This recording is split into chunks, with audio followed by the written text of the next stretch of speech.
I just wanted to make sure that we put some time to hearing from the client here, and so I'm going to present to you Charlie Roberts, who is one of our directors of R&D here at ASP. And Charlie had a team building session about 3-4 weeks ago with his group of about 13 employees, and I wanted to review the process that we used and the output that we got. And why don't we start by having you just kind of profile your department for us. Sure. My department's made up of 13 people, and most of them are Asian, most of them are Chinese, most of them are women. They're chemists, 11 chemists and 2 microbiologists, myself. We have worked together as a group for almost, some of us for going on 5, 6, 7, 8 years.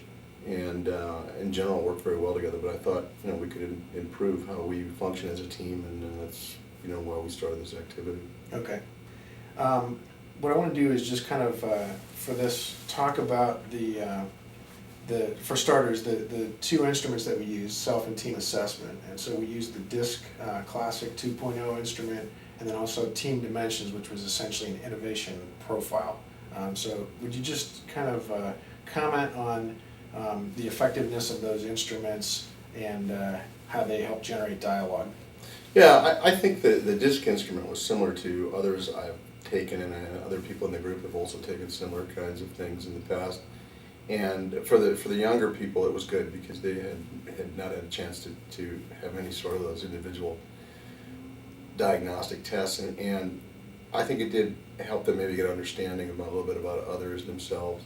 The innovation styles test I thought was better though for our group, in that it broke it into the different roles of whether you were and I forget what they are now. Creator, adapt. Well, I'm not sure. Adapter, refiner, executor. Yeah. Those different roles, and I thought that was really good to see that, and for the group as a whole. What was the walk away for you once you saw where the distribution was there?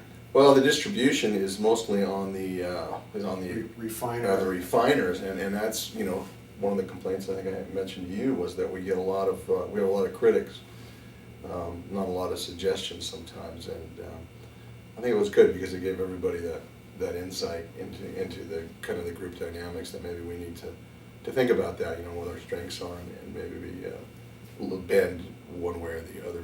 Okay. And then also, I guess we talked about potentially for future hires, knowing. Yeah, I think that'd be a good tool, to fill up those areas where we may be a little light. Okay. Yeah. Okay.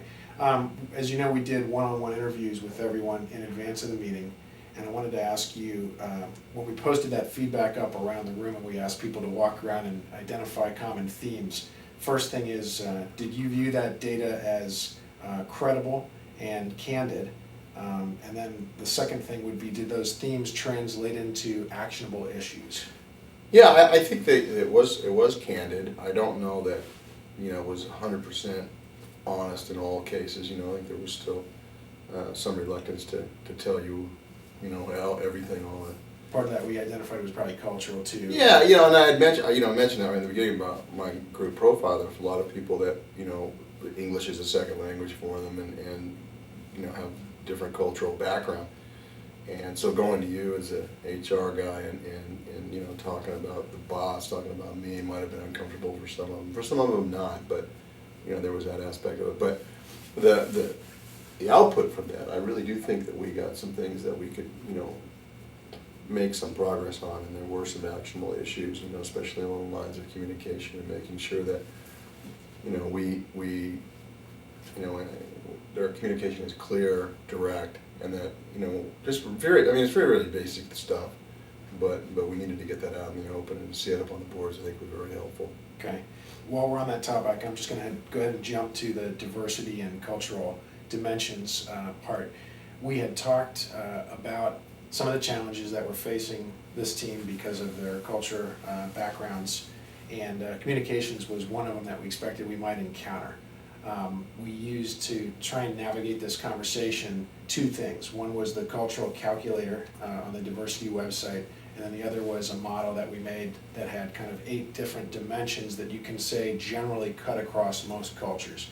We spent about an hour at the session talking about the impact of some of these behaviors on this team. And I'd like you to just comment on how did you feel those instruments help us navigate the conversation, but more importantly, what was a result of the dialogue that occurred at that session? Yeah.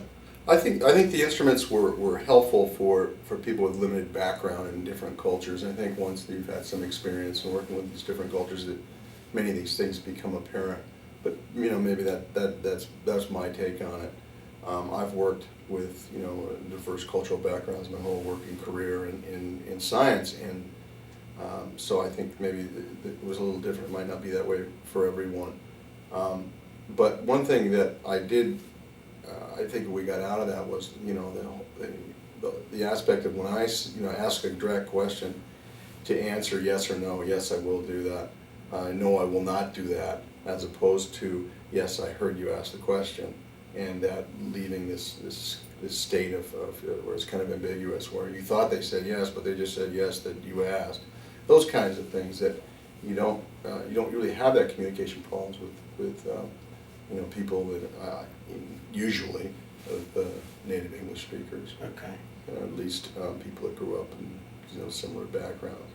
And so we got that out and looked at it for what it was, and I think everybody agreed that that's something that we could do. We could just repeat back to somebody, you asked me to do this, is that right? You say yeah, and it seems a little bit kind of annoying sometimes, but it's just critical to get the clarity when everybody's not native English speaker. Okay, and then the other things that came up as sidebars for that were trust. If you remember, there was some conversation about if you don't trust someone, you're not going to challenge them.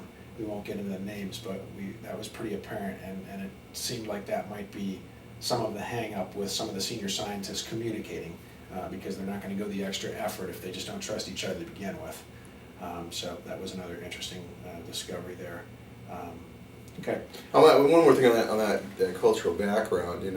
I've been working for a long time with my group and other groups about sharing information and sharing data, and there are clear cultural differences in your ability to do that, whether or not you're trained that you protect the data, you protect the information that you have, and not share it widely because that's your power base.